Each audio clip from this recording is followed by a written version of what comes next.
Hello everyone, welcome to studies modern. आज हम बात करने वाले हैं क्लास 10 के चैप्टर नंबर 9 लाइट के बारे में, और ये होने वाला है हमारा उसका पार्ट 5। तो चलिए शुरू करते हैं। तो लास्ट क्लास में हमने कुछ जनरल टर्म्स के बारे में बात किया था, किससे रिलेटेड, मिरर से रिलेटेड, जिसमें हमारे पास क्या क्या था, जिसमें हमारे पास था पोल, प्रिंसिपल एक्सिस, ऐसी कुछ हमारे पास बहुत सारी चीज़ें थी। उनको एक बार हम रैपिडली रिकॉल कर लेते हैं। तो लास्ट क्लास में हमने क्या पढ़ा था जनरल टर्म्स में, कि एक हमारे पास कर्व सरफेस का जो सेंटर होगा वो पोल होगा, और जब भी और जो स्फीयर जो होता है हमारा, उसका मतलब यानी कि कर्व सरफेस से लेकर अगर उसको स्फीयर अज्यूम करते हैं तो उसका जो सेंटर होता है वो सेंटर ऑफ कर्वेचर होता है। जब रे ऑफ लाइट पैरेलल एक्सिस होगी, मतलब ये जो लाइन है हमारे पास स्ट्रेट लाइन होती है जो पोल और सेंटर ऑफ कर्वेचर के थ्रू जाती है, इन्फिनिटी तक जाती है, उसको अपन क्या बोलते हैं, प्रिंसिपल एक्सिस बोलते हैं।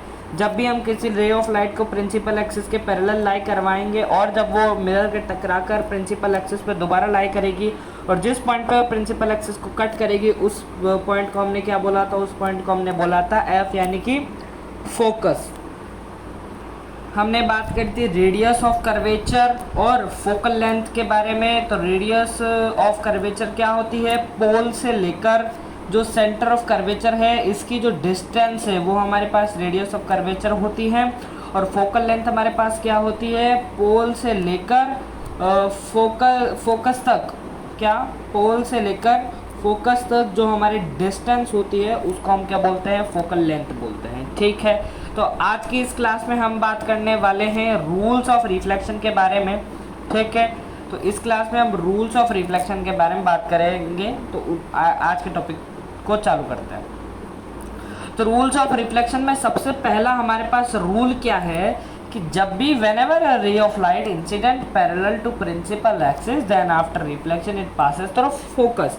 ये हमारे पास रूल है कि जब भी हम किसी रे ऑफ लाइट को प्रिंसिपल एक्सिस के पैरेलल लाई करवाते हैं, प्रिंसिपल एक्सिस के पैरेलल इंसिडेंट करवाते हैं, तब वो जब मिरर के टकराकर दोबारा प्रिंसिपल एक्सिस से पास होगी, किससे पास होगी, प्रिंसिपल एक्सिस से पास होगी, और जिस पॉइंट पर वो पास होगी उस पॉइंट को हम क्या कह देंगे, फोकस। ठीक है, तो यानी कि फोकस हमारे पास एक ये है कि जिस पे जो रे ऑफ लाइट है वो उसको कट कर रही है, वो पॉइंट क्या हो गया, फोकस हो गया। मतलब whenever ray of light incident parallel to principal axis then after reflection is passes through focus. Focus यहाँ पर क्या बताएगा कि उस पॉइंट को हम फोकस बोलेंगे जिससे वो पास करेगी। यानी कि अब हमारे पास फिक्स तो है नहीं कि यही हमारा फोकस है। फिक्स भी हो सकता है जब हमें लाइट का एंगल पता हो कि इस एंगल पर हम लाइट डाल रहे हैं तो इस एंगल पर रिफ्लेक्ट होगा। तो उस तरह से यहाँ पे बताया गया है जब भी हम पैरेलल डालेंगे तो वो फोकस पे जाकर टकराया होगा, फोकस पे उसका रिफ्लेक्शन होगा, फोकस से पास करेगा। अब अगला लॉ क्या है, if a ray of light incident on a mirror passing through focus then after reflection it will go parallel to principal axis. If a ray of light incident on a mirror passing through focus and after reflection it will go through parallel principal axis, कि जब भी हम किसी भी ray of light को पास कराएंगे focus के through, यहाँ पर हमारे पास फोकस है, जब भी हम किसी रे ऑफ लाइट को हमने फोकस के थ्रू पास कराया तो वो हमेशा पैरेलल जाएगा किसके, प्रिंसिपल एक्सिस के।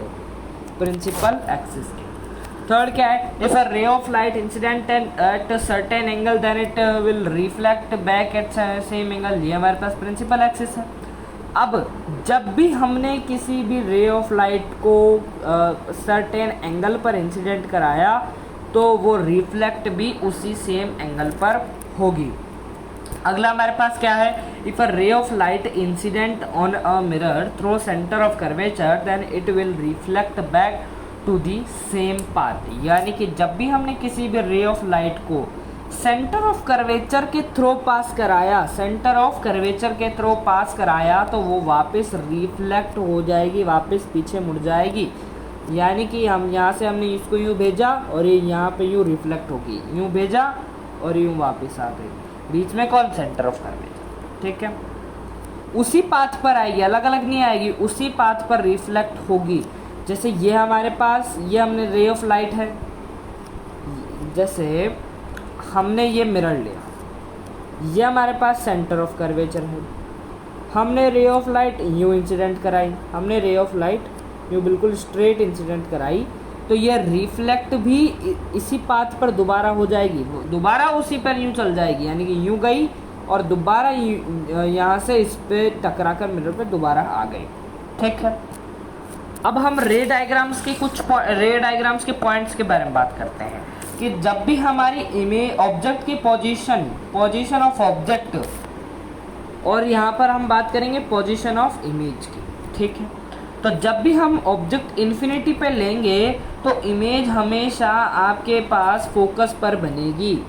कहाँ पर बनेगी, फोकस पर बनेगी। यानी कि हमने ऑब्जेक्ट कहीं पर भी लिया, हमने ऑब्जेक्ट यहाँ पर लिया तो इमेज हमेशा कहाँ पर बनेगी, इमेज हमेशा फोकस पर ही बनेगी। ये जो चीज़ें हैं रे डायग्राम से, इनको जब हम डायग्राम्स के बारे में बात करेंगे तब आपको अच्छे से समझ में आएगा। अभी सिर्फ इनका एक ओवरव्यू ले लेते हैं। जब भी हम बियॉन्ड सी को रखेंगे, यानी कि सेंटर ऑफ कर्वेचर के पहले रखेंगे बट फिक्स है। देखो, एक तो चीज़ हमारे पास इन्फिनिटी के, जब हम इन्फिनिटी पे रख रहे हैं, इन्फिनिटी पे रखा, जब हमने, ये हमारे पास प्रिंसिपल एक्सिस है, हमने ऑब्जेक्ट को यहाँ पर रखा, हमने ऑब्जेक्ट को यहाँ पर रखा। अब उसकी जो ऑब्जेक्ट की जो पोजीशन है वो इन्फिनिटी पर है, यानी कि हमारे पास जो लेंथ है पोल से, यानी कि पोल से जो लेंथ है ऑब्जेक्ट की, हमें वो पता नहीं है ना, हमें वो पता नहीं है, इसलिए हम इसे क्या कह रहे हैं कि हमने ऑब्जेक्ट को कहाँ पर रखा, इन्फिनिटी पर रखा। और इन्फिनिटी का मतलब ऐसे है कि आप सेंटर ऑफ कर्वेचर के पीछे ही होना चाहिए हमेशा। हमेशा ऑब्जेक्ट को जब आप इन्फिनिटी पे रख रहे हैं तो वो सेंटर ऑफ कर्वेचर के हमेशा पीछे ही होना चाहिए। बट वो चीज़ क्या है कि सेंटर ऑफ कर्वेचर की, यानी कि ये हमारा पोल, ये यहाँ से सेंटर ऑफ कर्वेचर, अब सेंटर ऑफ कर्वेचर की वो कितनी आगे हमें ये नहीं पता, वो तो कहीं पर भी हो सकता है। इन्फिनिटी का मतलब ही क्या है, जो जिसकी कोई सीमा ही नहीं हो।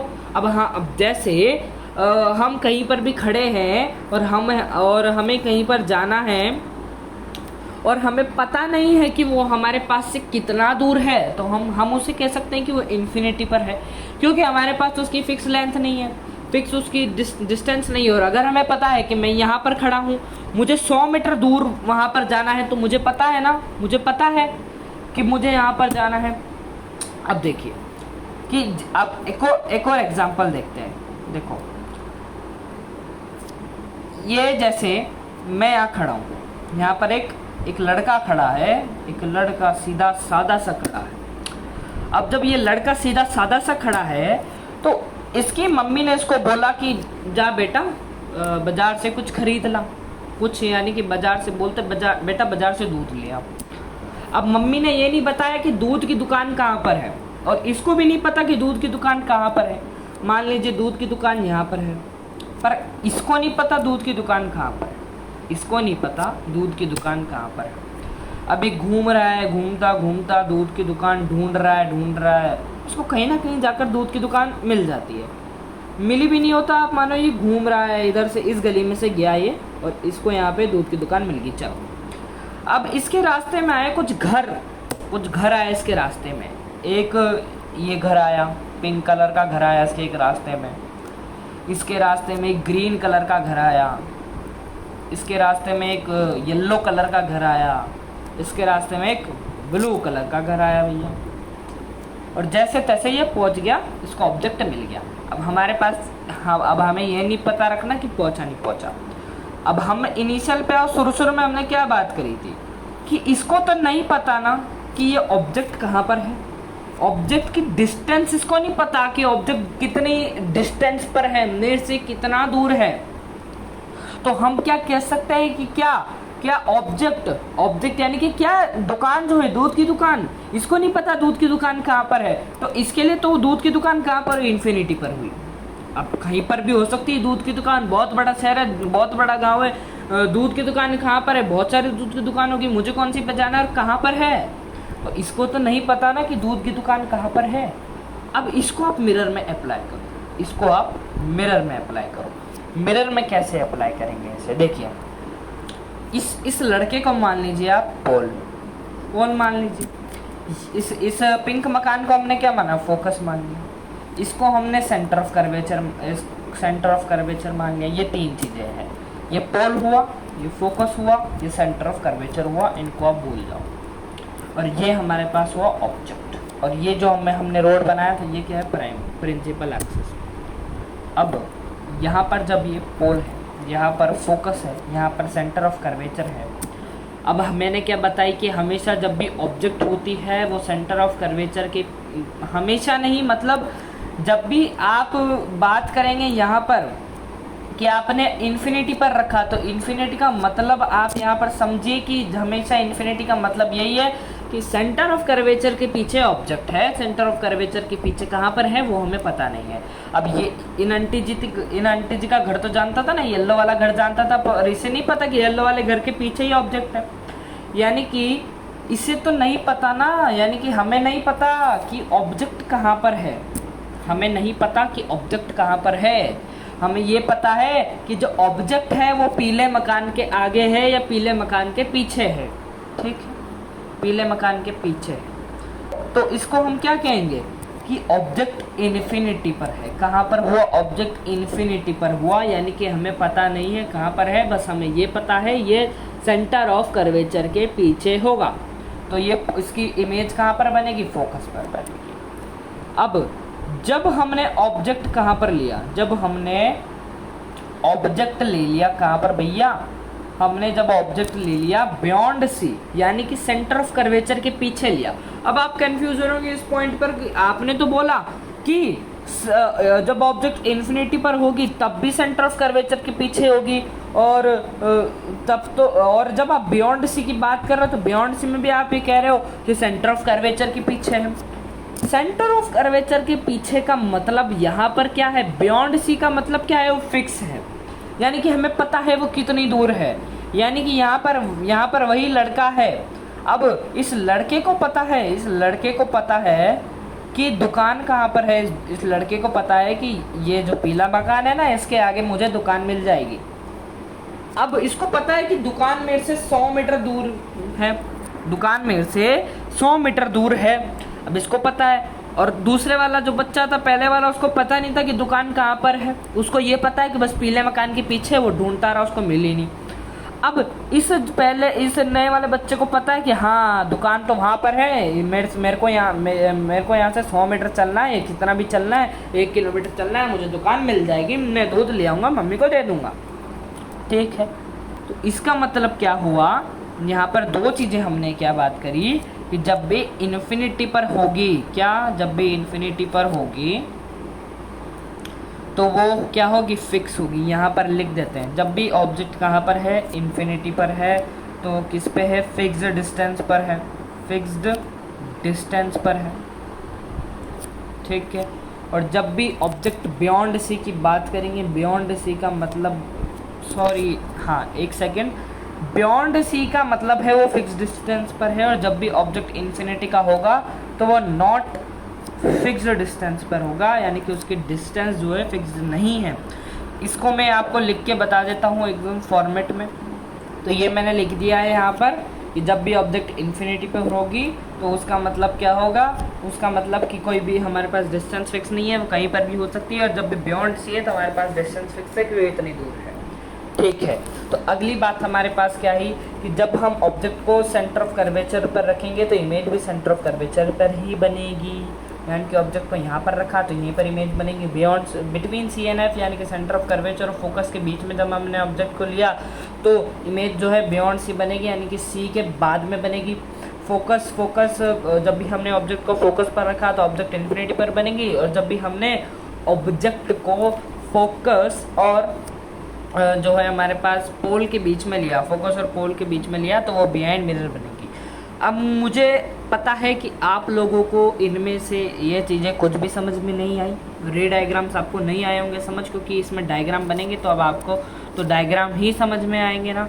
तो अगली वीडियो में हम इसके डायग्राम के बारे में बात करेंगे। अगर आपको कोई डाउट हो तो कमेंट करिएगा, और अगर आपको ये पूरी पीडीएफ चाहिए या ये पूरी पीडीएफ चाहिए जो भी मैंने लिखा है, यानी कि जो ऊपर ओवर राइटिंग नहीं, जो नोट्स चाहिए, तो आप कमेंट करिए, मैं आपको स्पेशली या फिर मतलब अगर आपको नोट्स की रिक्वायरमेंट पड़ रही है तो एक हम आपको नोट्स प्रोवाइड करेंगे, ठीक है। तो आज की वीडियो में इतना ही, मिलते हैं अगली वीडियो में। Thank you so much for watching.